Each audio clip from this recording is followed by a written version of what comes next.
South Africa and the United States have committed to bolstering relations in different sectors such as science, trade and leadership. International Relations Minister Dr Naledi Pandor has thanked the United States for its support in dealing with challenges such as HIV and AIDS. She is currently hosting the US Secretary of State Anthony Blinken in Pretoria.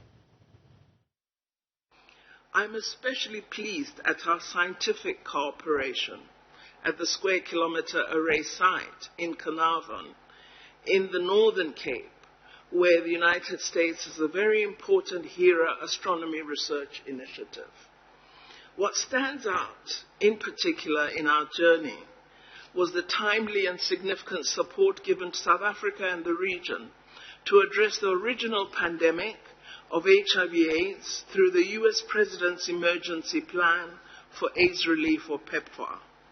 This has indeed been a game changer, as it set the marker for the way we bilaterally as government and civil society came together to turn around the devastating impact of the HIV/AIDS scourge, which threatened to derail our development progress and set us back many decades. For me, our cooperation in HIV vaccine development stands out as our most significant medical sciences research initiative, with Professors Glenda Gray and Professor Shisana achieving outstanding results in collaboration with American research partners. It's clear, Mr. Secretary, that the United States government makes a significant contribution to our own development efforts as set out in our National Development Plan. Well, still at that briefing, Minister Pandor addressed the issue of Russia's invasion of Ukraine and urged the United States to actively do more to ensure the protection of human rights, as well as help reduce the possible crisis of a food shortage globally as a result of the conflict. Secretary Blinken, as I'm sure you will say, our world is going through an extraordinarily difficult period. Many countries are having to contend with high costs for fuel, food and transport, all of which are basic necessities.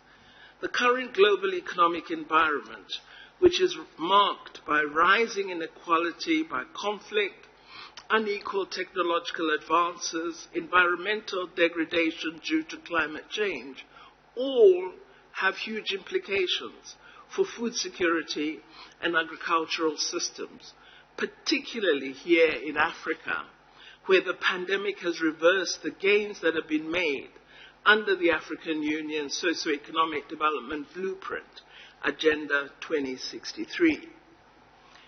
The present moment, which has given rise to widespread uncertainty and fear, requires us all as leaders to come together and chart a way forward that will give hope and inspiration to our respective peoples. We must ensure that the undertakings we make at the United Nations, the G7 and the G20, which include addressing food insecurity, global health, peace and security, sustainable and just energy transition, as well as human security, that all of these are meaningfully addressed. Well, when he got to speak, the US Secretary of State Anthony Blinken threw his weight behind South Africa's energy transition. Energy access and production are critical to South Africa's future, while at the same time, both our nations have been affected by the ravages of the climate crisis.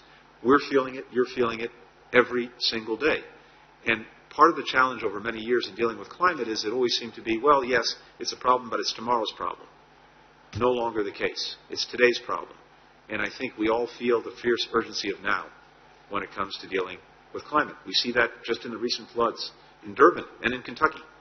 So we know that to preserve our planet and to protect our citizens, we have to find a way to an energy transition that allows us to meet those goals while supporting those who've been most affected by the climate crisis.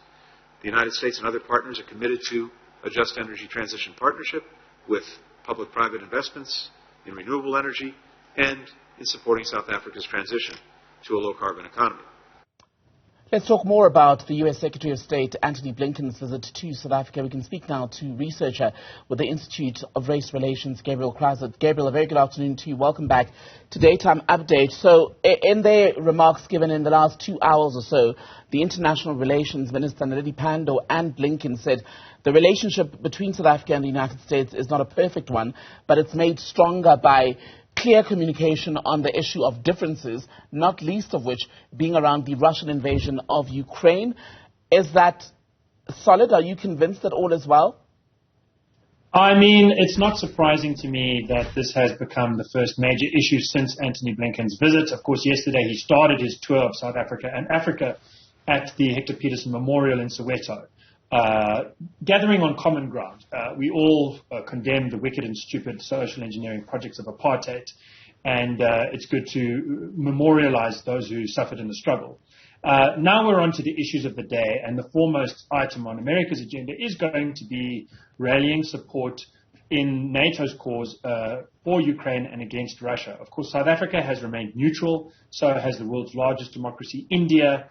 This is frustrating to America and NATO. It's not something that I think is going to change. I think our position, the South African Minister Naledi Pandor's position has been clearly stated and is not going to change. So I think really they started out by setting up the flag post saying, you know, this is where we are. We're not really going to budge from that.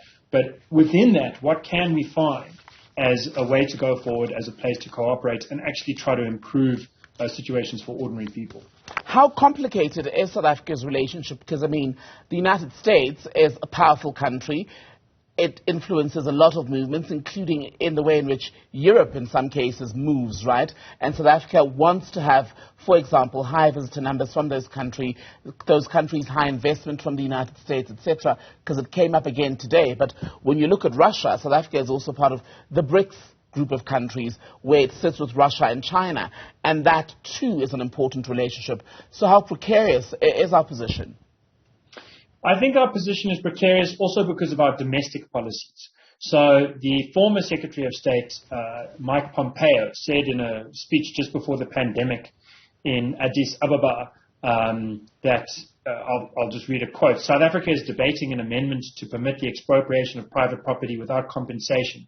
That would be disastrous for our economy and most importantly for the South African people. I think that statement remains true. Of course, President Ramaphosa recently re-endorsed expropriation without compensation through the expropriation bill, which stands before Parliament, and might get criticized in the same way that Ramaphosa was criticized when he flew to Addis Ababa to go and attend that conference. Likewise, President Obama, if we roll back the clock to 2015, criticized South Africa and said that we would be dropped out of the AGOA trade agreement, where we basically get special access to U.S. markets, where we exported 150 billion rands worth in the year before the pandemic and imported 75 billion rands worth. So we are quite a serious major trading partner there, or they are major to us. We're quite small to them, but they're major to us. And we were being criticized for imposing too many tariffs, too many barriers to trade. This issue has come up again. Of course, Minister of Trade and Industry, Ibrahim Patel, just this weekend basically said, okay, we're going to keep tariffs down on some agricultural products, but he has been increasing them elsewhere, and there will be a lot of tension around that. The point I'm trying to make here, Timikile, is that the connection between South Africa and America is partly tenuous because of our attitude to property rights and trade, and that, I think, is what makes things the most tenuous, because America's foreign policy tends to be very money-oriented. And if we are breaking the money rules, they are going to deny us access to their money markets. And that's going to hurt jobs, hurt investment, hurt the prospects of the unemployed in this country.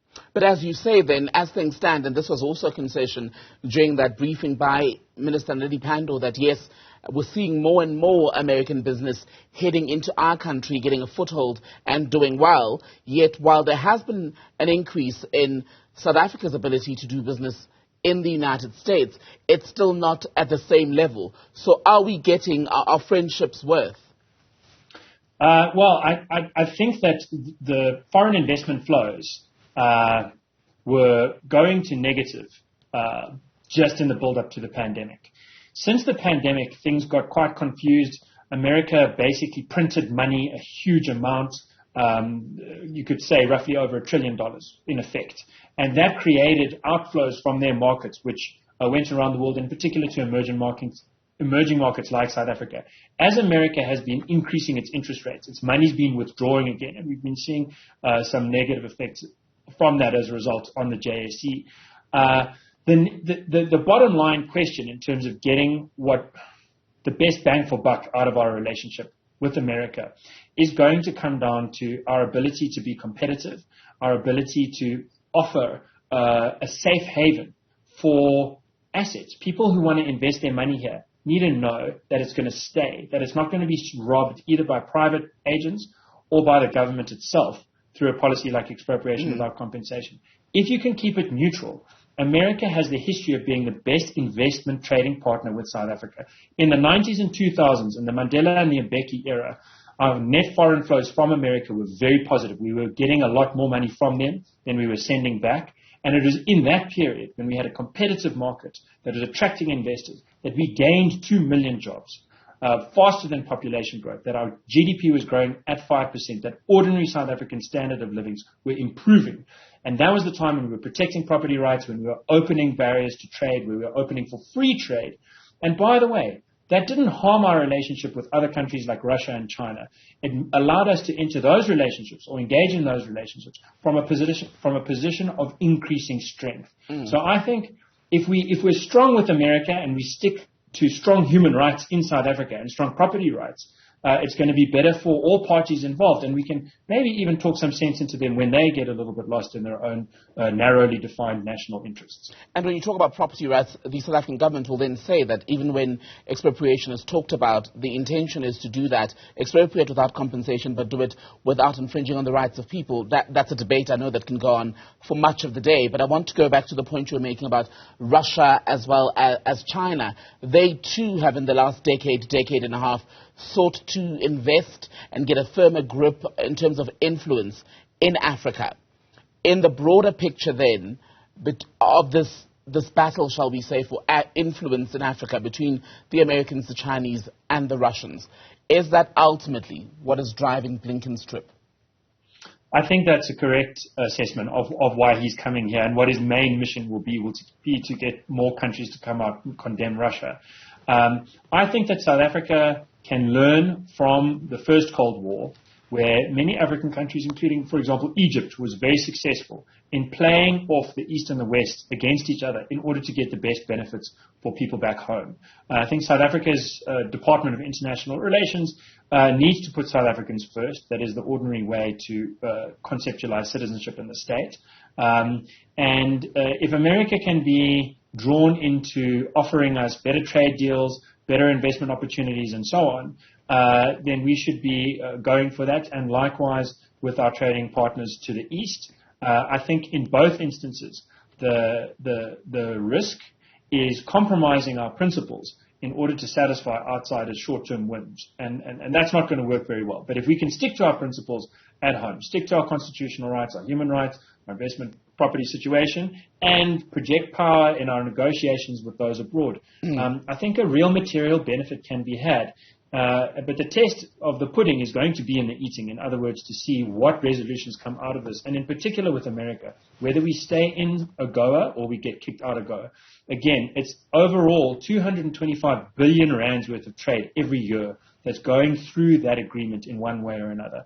And where America goes, Europe will follow. So if we get dropped out of AGOA, we can get dropped out of advantageous negotiating positions with the Europeans as well, where we have major trading partners. That would be very bad for South African exporters and very bad for the people who work in those companies that make goods that get exported. So the stakes here are serious. Right. They are high, and we have to. And the Minister Pandor has to keep her wits about her in order to get the best for South Africa. How reliable, though, is the United States as a friend, a partner, financially, diplomatically, and the rest of it, when you consider that much of the direction is dependent on who's in the White House? And there, which is quite different to here, that is a relationship that can shift in one election. Just 2 years ago, when the Trump administration was in office, there was basically no relationship to speak of.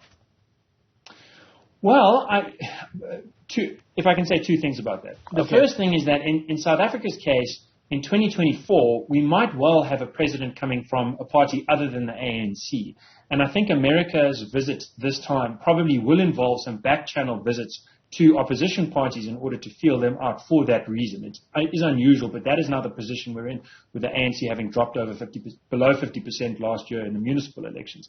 Secondly, in terms of the change between presidents, there really was a big change in style and attitude, and in some senses values between Obama and Trump, that's for sure.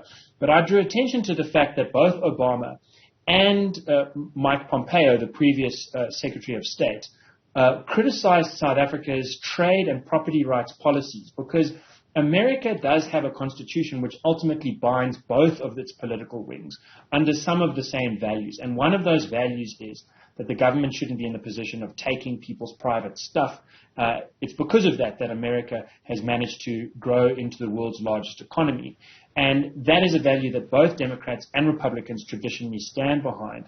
And that, as well as its attitude towards wanting other countries to keep their trade barriers open, is another thing that both parties tend to push for. If I may, I want to take that point and go back to another point that you made earlier, where you said basically the United States, let's be clear, and I'm paraphrasing what you said here, is also driven by whatever scenario makes more sense, as, of course, we can just very recently reference Biden's trip to Saudi Arabia, where, yes, there was a lot of talk about human rights when Jamal Khashoggi was murdered, the journalist, and fingers were pointing at the Saudi Crown Prince Mohammed bin Salman. But when it comes down to the dollar, we've seen that they can shift.